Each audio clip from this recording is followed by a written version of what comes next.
live. It's oh no, now we're actually live. OpenFlip Fireside Chat Thursday evening edition, week one, pillar one, which is flexible environment. We have April Gunderath here. I don't know if she's on her phone, a tablet, or where she is, but we have audio I'm on my April. I'm on my phone driving right now. So yeah. Oh my goodness. I remember doing my interview with Troy while he was in his car. So we have April Yeah. driving on her phone voice, and we have Troy Cockram here in live video. So Yep. I've got some things lined up of people questions from this week. April will love it. She can practice your Spanish because every comment on this week's page is in Spanish. I'll send you the link later. Claro. Um, so I'll just let you introduce yourself quickly. You able to introduce yourself now, April? Sure. Yo soy Abril. I am una maestra de inglés en los Estados Unidos, in Colorado. I don't know. I've been flipping for, now 8 years. I teach high school English. And I teach a philosophy course in the IB program, and I also taught in the AP program as well. Excellent. And the IB program is International Bachelorette, I think. Oh yeah, International Baccalaureate, sorry. And Baccalaureate. AP is, of course, advanced placement, yeah. Yeah, and I learned about that a while ago because we had some conversations about issues with flipped class and all of the standardization on that with, who was it last year? She's going to kill me because I forgot her name. But we'll let Troy introduce herself now. Troy Cockram. I am the Director of Innovative Teaching for a K-8 school in Indianapolis, Indiana. Prior to that was a middle school English teacher. Flipped for 5 years while I was in the classroom, and now in the 2 years I've been out of the classroom helping others flip. So. And Excellent. you're an astronaut. Oh, yes. That would be not technically correct, but I'll take it. I did high altitude science, but I didn't get high enough to be technically considered an astronaut. But Closer than me and April, that's for sure. Yeah, That's you're much pretty higher awesome. than I. So I'm going astronaut on that one. So. It was awesome. We'll just call him Rocket Man from now. Oh, love it. So our topic of the week is flexible environment, but I actually have a bunch of other questions that came in. So maybe I'll get you guys to kind of talk about what you think flexible environment is while I try to parse Spanish to English here and put out some questions ready for you. What do you think, Troy? We talked about, actually one thing we talked about, and I'll get you to dig it out, is Carolina asked about setup of classroom in terms of furniture and like setting up stations. And I said, I know Joan and Troy did a podcast about that last year. I remember listening to it when we talked about this topic last year. So you might be able to think a bit about that, as well as I'll get you to dig out the podcast number and see if we can get the archives. I was digging through your archives and I couldn't find it. I'll make myself a note to look that up because, ever since EdReach I'll remind you. disbanded, I have all my episodes, but they're not all online, so I kind That's of why. parse them out as I can. So what's your thoughts on flexible environment, Troy? well, I think the beauty of a flipped classroom or a blended classroom is the flexibility, both in physical space and then how you just structure content in that matter. As far as, say, in my classroom, I shared a classroom with a teacher who was very traditional. And so I just said, you put the desks how you want them. We'll move them every class. Every time I'm in the room, the kids will move them. But we always move them back to the formation that she preferred. Because just having that modularity, I didn't have to have all the desks face in a certain direction or things like that. So I couldn't do as if I didn't have to have the desks the way she wanted them, or have desks at all, I would have had probably tables or something with more collaborative environment. But I did put a lot of whiteboards around the room because just the environment encouraged. I couldn't ever figure out before I flipped how to get my students to embrace that they were a community of learners all together until I flipped, and then once they realized that, I'm a big social constructionist, so I believe that I wanted them to work together and solve problems together and collaborate together and build things together and help each other, and just having that space and time, they were able to do that. So that's really how I saw the physical space of the flipped classroom was. This is just as long as they could work together, and your furniture was as modular as you could possibly make it. That's kind of the way I saw it. Nice. I always think that I'm jealous of K-12 because you have your room, right? I don't have my room. I have an office, and I can decorate my office, but I switch rooms almost every session I give class. So I don't. But one thing we have at the Tech is cool, and Aaron mentioned this. We have those really cool colored bumper chairs, or I call it bumper cart chairs, that are really easy to move around. They're great setup. Were you gonna say something there, April? I was going to say, I'm in, like I said, a high school environment, and I opened my high school. So when they were asking for equipment, I told them I wanted desks, and I share my room as well. I don't have my own room. So the people that share with me know from the get-go that I'm unconventional and kind of wacky, and then my room configuration kind of supports that. So I'm very fortunate that, people kind of have to take me as I am with room configuration. And I would definitely concur with Troy about the configuration. I said I have 9 circular tables, so I have up to like 36 students in a class at any time. So it definitely lends itself to the collaboration, and I have whiteboards on 3 sides of my room, and I'm constantly walking between 3 of those. So kind of keeping the kids on, on their edge, and having a dialogue and conversation with them, keeping them engaged in that kind of social construct, as Troy said. Nice. I like the new setup we have. We just built a new engineering building with labs, and I like the places where we have like long tables for students to work at because they bring their own laptops and we code, because then they can sit beside each other, do pair programming. What I really liked about our setup this time is instead of having the desks all the way up to the wall, which makes it difficult for me to circulate the classroom, this way I have a really good setup where I can walk around and easily sit down with all students and see what they're working on, which is really good for me. We just had, I was working with a 5th grade teacher, and their desks are paired, so she can't separate. She has 2 desks together, and she can't separate them. And so I was kind of helping her figure out how to work this space with these long paired desks. And I kind of said, does every student need a desk? Right. Need their own desk? I mean, they need enough workspace, but do they need their own desk? And so we're kind of contemplating and playing with, why don't we push some of the desks to the back of the room just against the wall and have kids share a desk if they have enough workspace for their laptop or whatever they're working on. Do they really need their own desk? And so we're going to see how that works. I think that would be great. You want to encourage, especially for working on laptops, I encourage pair programming and get them even to rotate around and work with different people and get different ideas, whether it's coding or probably writing. I don't know much about writing. Now we got 2 English teachers here, so I'm in a hole.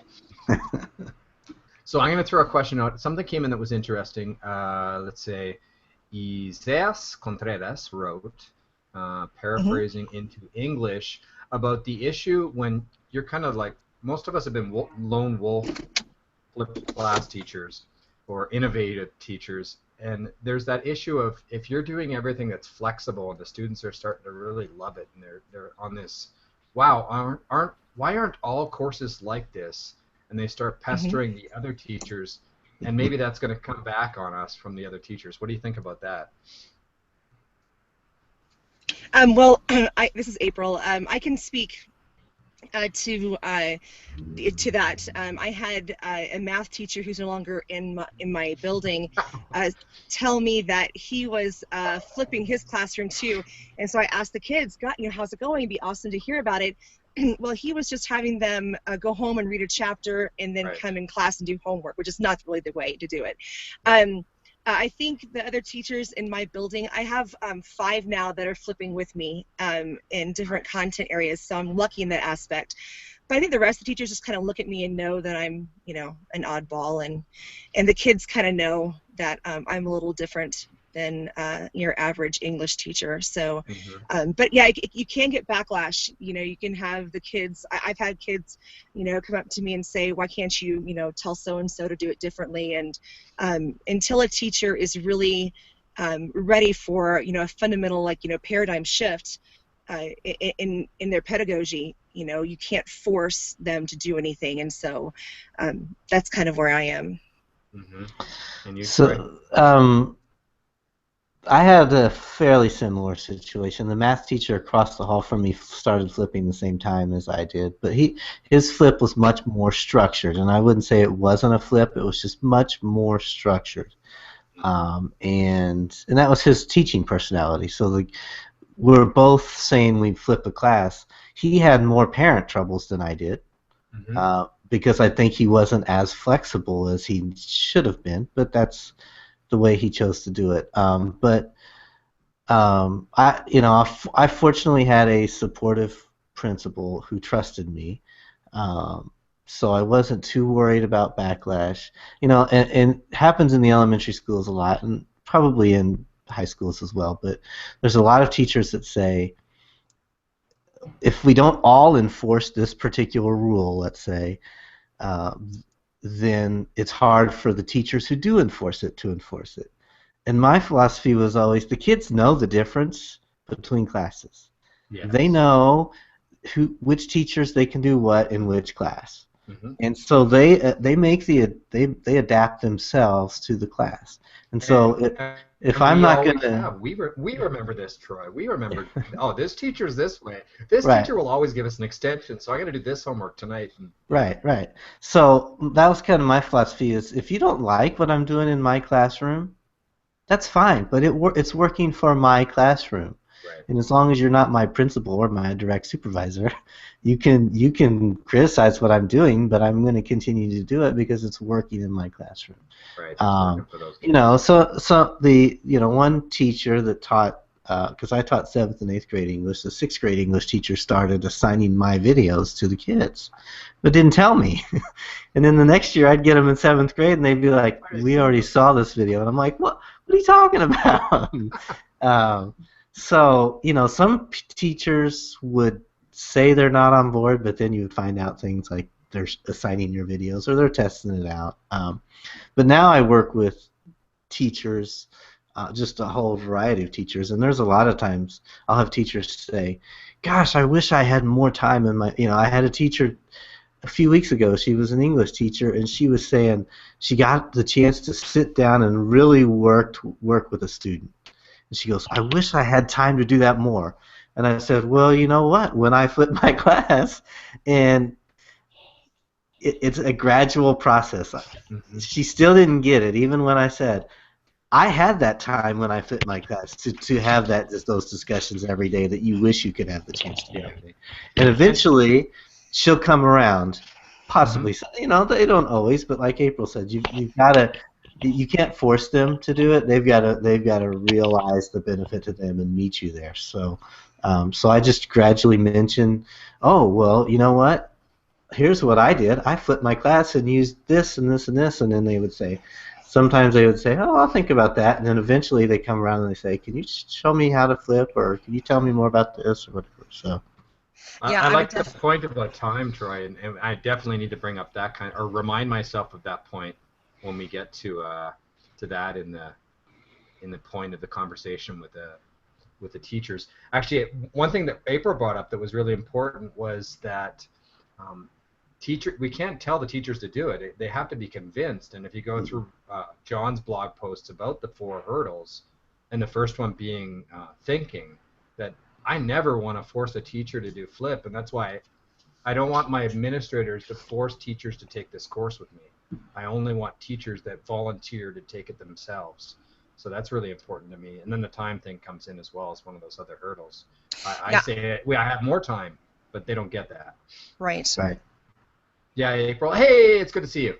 Yes, sorry, I'm home now. So yeah, one thing I was going to add on about what Troy said to convince teachers or to convince your peers to come along board. I think what Troy said is absolutely right. Getting them into the classroom and seeing the amazing things that you can do, project-based learning, inquiry-based learning, all the cool activities that, we want to do, but like Troy said, some people don't have time to do. I think that's a great selling point if you want to convince your coworkers to come along beside you. Yeah. It's hard for me not to laugh when I'm talking to a teacher that's reluctant to flip, and they say they don't have enough time to do this or that, and it's hard for me not to laugh because I didn't run into that when I felt like I had plenty of time to do everything I wanted to do all of a sudden. Right.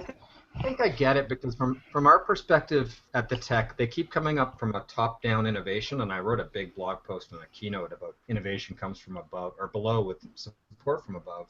But we keep getting these like new things we have to do, and the teachers feel like, oh, it's another thing on top of what I already have, and it's another thing. And when I remember sitting in the workshop with John when I first thought about flipped class, and I was like, wow, I'm not going to have time to do all this stuff, and I need to ask my admins to give me an unload on a class so I have time to do all this, and I asked for that. And then after about a year, I reflected that all of this stuff I'm doing to flip class, and more importantly, all the stuff I'm eliminating, all of the busy time of marking quizzes and exams, Yeah. and all of that goes away, and now I have more time in the classroom and outside of the classroom, for me especially, to spend time talking to my students. That's the fifth grade teacher that I'm helping flip. That's the conversation we had. Is she's taken a while to get to the point where she wants to flip, and she said, I don't feel like I have the time to make videos or go find the videos. Mm-hmm. And so I sent her some videos on easy ways to make videos. Mm-hmm. She goes, I just told you I don't have the time, and you're sending me more stuff to do. And I'm like, but it will. And I actually broke it down. I said, watch these videos today. These videos will help you next week. These videos will help you long term. These videos will blow your mind. and I sent her a blog post by Crystal Kirch too, and I said, this will blow your mind. Well, you're not here yet. but I'm just like, and I told her, I said, once I got the system down to making videos, I could make 4 or 5 in an hour easily. Right. But I did find things like I wasn't grading as much because I saw their work all through the class, and all of a sudden I had a lot more time. Yeah. Inside and outside the class. April? One thing too, if you're looking for time, I have my students make videos. Mm-hmm. So, there's content like in English. I had my students, my seniors, a couple of years ago, do the video of what a proper Socratic seminar looks like, and what it doesn't look like. and those videos are still being used by everyone in the English department. So, I would say, getting your students on board to help create content is an amazing way to, get them involved in that dialogue and ownership into their learning. And I think that's one thing people have liked. It's been 2 years I've been doing this course, and I did it more closed inside of a closed LMS before. But a lot of the teachers learned after these 8 weeks, and they made 6 or 7 videos of themselves. They went through this progression where it took them forever for the first ones, and they tried to polish it, and they looked like robots because they're reading from the paper. And then by the end, it was like really easy, and they're really, just calm, and it's all really easy to do. And so it was nice that it's kind of like Troy says, you just make some, and then it becomes easier. And I think that's really important. Yeah, I'm not Steven Spielberg. I'm not like any James Cameron. I gave that up a long time ago. So. Yeah, and then let's see. I got another point here. One recommendation, because I went all crazy flip mastery 2 years ago, and I also went where there was no deadlines except for the end of the semester. Everything was due at the end of the semester, with this idea of it's okay to fail. Hand something in, I'll give you feedback, and then you can fix it and hand it in again and hand it in again. And one Isaiah also, I'm still in the same post, said that students come back to him and say, I need deadlines because I'm not used to this responsibility for my own learning and taking control of time. And and I feel you have to just let them do it and fail at it to learn. But how do we deal with this kind of handover of control of learning to the students? What's your Well, thoughts? I don't do mastery. We do standards-based. Mm-hmm. So we do progression toward a standard. So our students have deadlines, but we do allow them to fail. And for high schoolers especially, they're preparing to go to college. They're fighting with the person next to them, trying to get into their first tier school. Telling them that they are going to fail is a very scary thing for them to hear, and that's one benefit. The reason that I like doing the standards-based grading is that it's progression toward a standard, and it really opens the dialogue with my students, about where they are and what we can do to move them from point A to point B. Right. And even with that, with having a deadline, I'm sure you're trying to push them towards two. The deadline doesn't mean start the day before or the day of. It's having a plan and getting drafts and going towards, a finished product by the deadline. I did what I called guided pacing instead of self-pacing. So I gave them deadlines, and then I would, assess it at the deadline. But they had till the end of the semester if they wanted to revise it. So they got a grade based on when they handed it in, but then they had till the end of the semester to revise it if they wanted a better grade. And so that gave them kind of a little bit of structure of what to follow for the students who really wanted to hit the deadlines or needed the deadlines. Because I got that feedback too. I mean, I would always send out a Google form after every unit and say, what did you like about this unit? What didn't you like about this unit? Things like that. And towards the end of, I don't remember if it was the first or second year I flipped, a lot of kids said, we need more structure, we need more deadlines, we need to be told what to work on some days. So I had short-term deadlines, long-term deadlines, and end-of-semester deadlines. And so they always had something to work on. There was never a day they could say, I don't have anything to work on, because I always knew they had something to work on.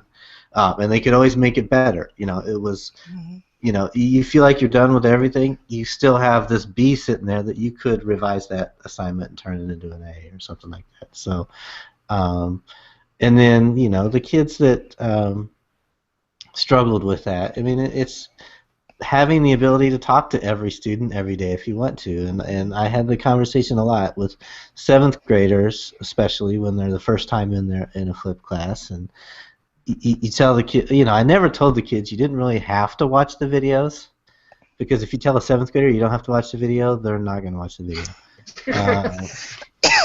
But I said you're responsible for the content. I did a workshop with John and Aaron one time, and some of my kids were they had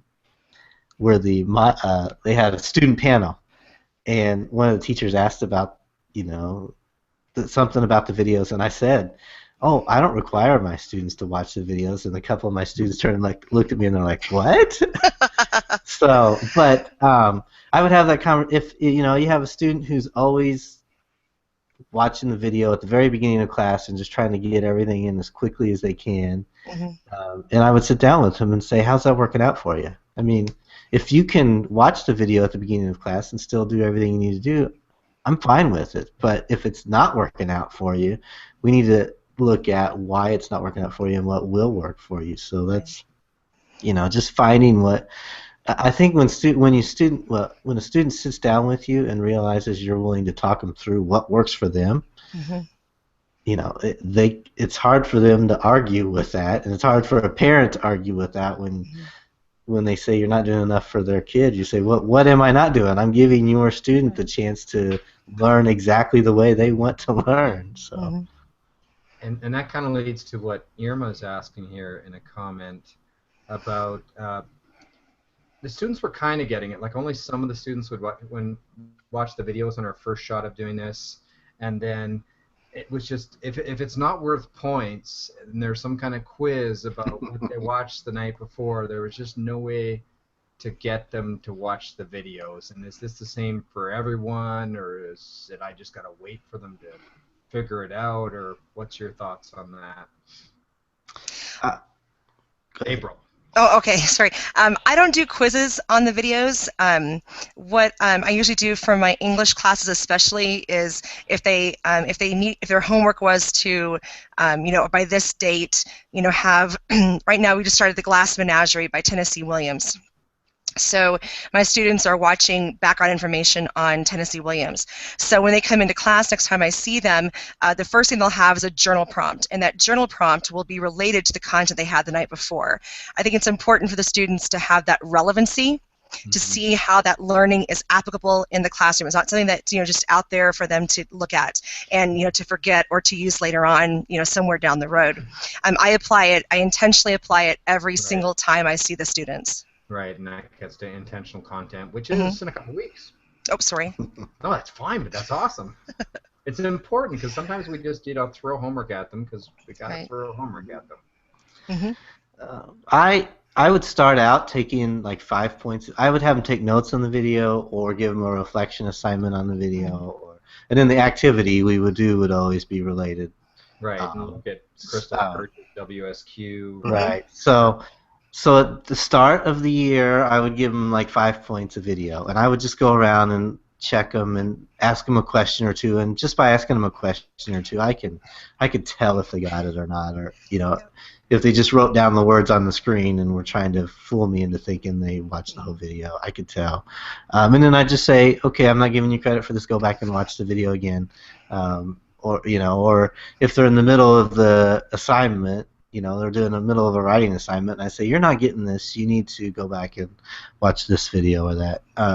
But gradually, I would just stop giving points for the videos, and the kids would still be coming in with their notebooks to show me their notes, and I'd be like, oh, looks good, and never. It was a phenomenon that I couldn't explain, but I would stop giving points for the videos roughly in the middle of second quarter. And no kid ever asked, why aren't I getting points anymore for the videos? They just, it just developed a routine, and then when I pulled the points back, without acknowledging that I pulled the points back, they didn't even know because it was just part of their routine. And I think that's part of the answer to her is they're not used to this, and as soon as they get into the routine, they figure out this is the deal.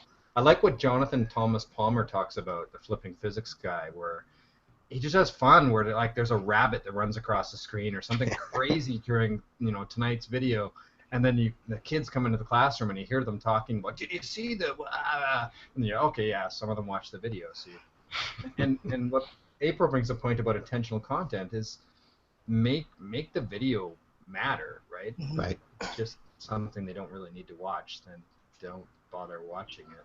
I'm also reading. Oh, this one's in English, so we have, this is Jennifer, I believe, mainly talking about time and dealing with her perfectionist attitude, and she wants to make those videos just like polished pieces of art as opposed to just getting that stuff out. Aaron talked about this on Wednesday about, do you want it perfect or you want it Tuesday? Right, yeah. Which I love, and I'm not a perfectionist at all in my videos. So, any thoughts about how good is good enough? It depends on how much time I have. Yeah. Like I said, I will say that when I first started making the videos, I look back at my first videos, and they are really pretty. I'm not gonna lie. They're like graphics in there, things zooming in, and now I can tell you my videos are not as exciting as that.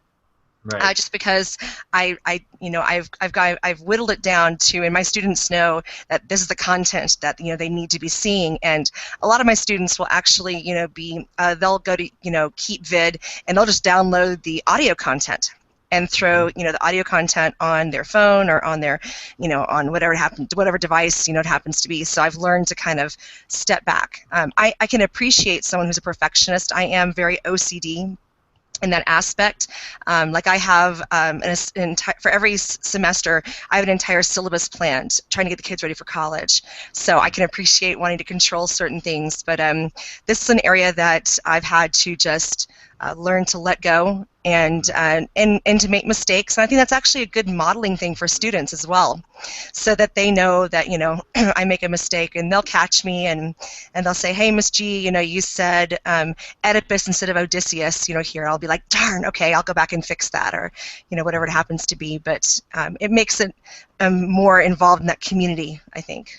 Makes it real. Get some, I think if the audio can be understood well enough and any text on screen or graphics can be seen well enough, that's good enough. As long as it's not the quality's not a distraction to the content, you're fine. And I was the same way. I would edit out my little ums, and you know, if I made a mistake, I'd stop it and, you know, start over from the beginning, and you know, then I think you know, one time my dog ran by in the background, and you hear a little chain. She had like a thing on her collar that tags hit together, and I just was like, it was late at night. I'm like, forget it. I'm not going to go back and redo this video. I'm putting it in as is.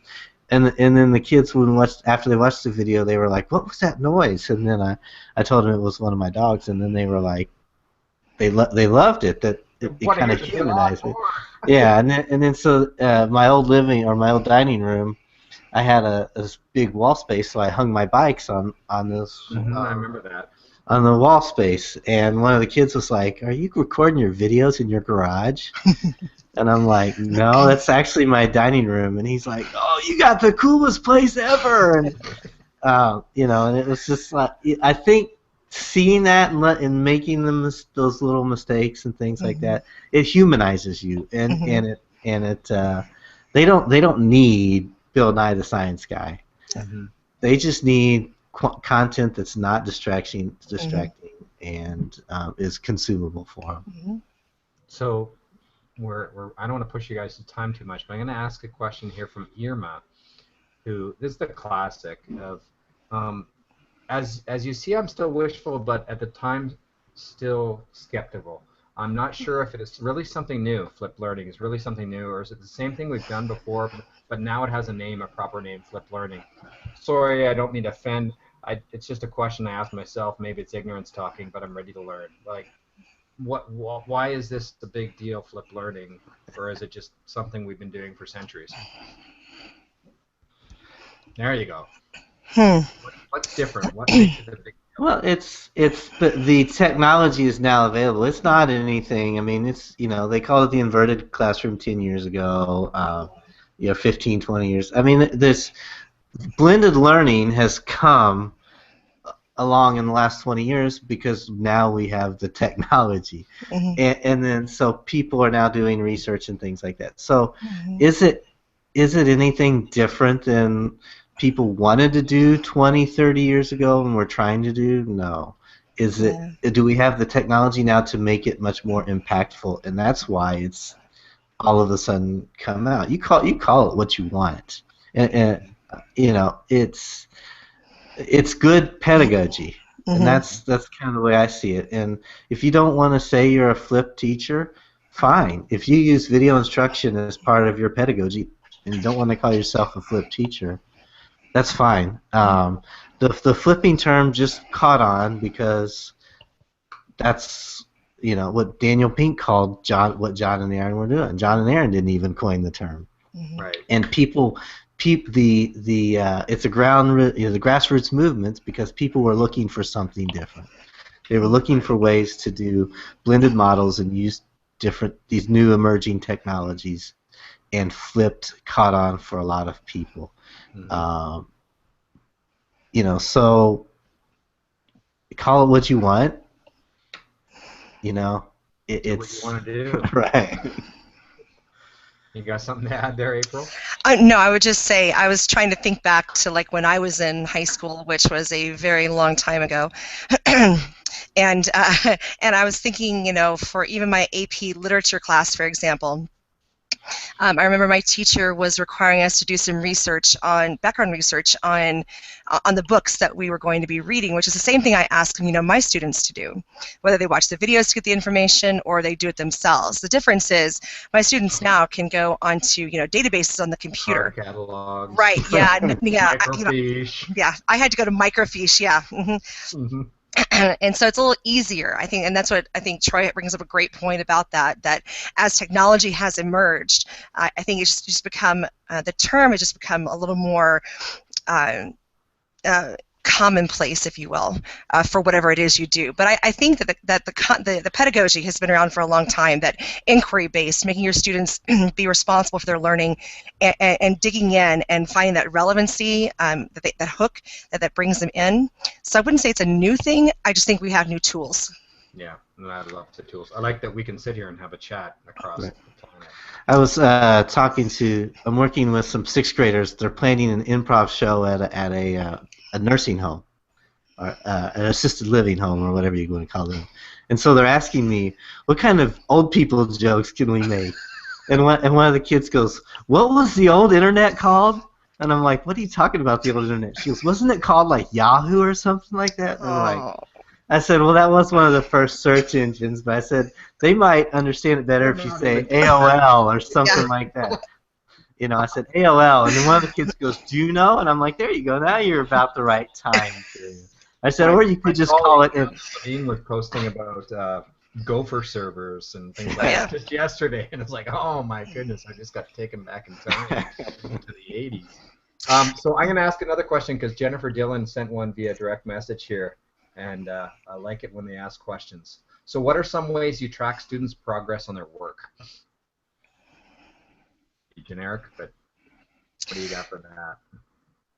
Oh, well, I can speak from my standpoint. Like I said, we do standards-based grading. So I do it the old-fashioned way. I have the pen and, the paper I print out, and their names are on it. And like Troy's mentioned a couple times as well, I mean, I can go around and have a conversation with every single student. And so I'm taking notes on the students, mentally and physically as I'm walking around the classroom and being able to have that interaction with them. So I check it that way. I also do the interactive notebook, which I know is kind of very old school, actually, and usually used for elementary and middle school, but I've applied it to the high school, and that's a great way for the students to keep all their notes in one place, and so I kind of keep track of it that way as well. I use Google Docs quite a bit and organize my folders so I could search really quickly and see who's making progress and things like that. But I also found, I did a video, teachers want to come in and see what a flipped classroom looks like, and I say, well, I don't know what you're going to see because you're just going to see a bunch of kids working. But so this teacher in, I think it was North Carolina, she was like, please, can you send me a video or something of your class? I'm like, fine, I'll set up a video camera in my class for one day and just send that to you. And so I watched the video back, and I realized I was going around the room talking to kids, and there was one student who was staying just in front of me, and he would get up and move before I got to him. And so I said, I wonder what Colin's been up to lately. So I started carrying a clipboard, and I just put all my, just this grid on the clipboard with their names. It would make little notes to make sure that I saw them, and then I could look really quickly and say, oh, I haven't talked to this kid for 2 days. I need to. That's a great process. I found myself needing that because I would. It's so easy to avoid the students that aren't crying out for help because they probably need more help than anyone else.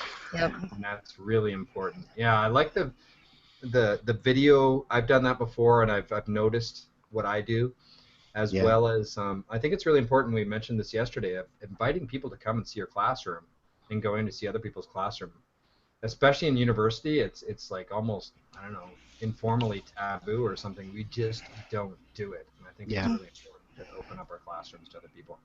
So that makes me really happy because people that I've read their blog posts and they're asking questions on Twitter. So, and it's week 1, so we're getting them active more than.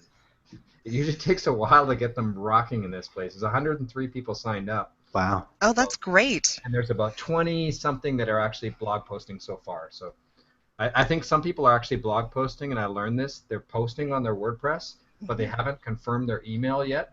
So they have Oh, a yeah. bunch of drafts, and they don't realize nobody else can see it.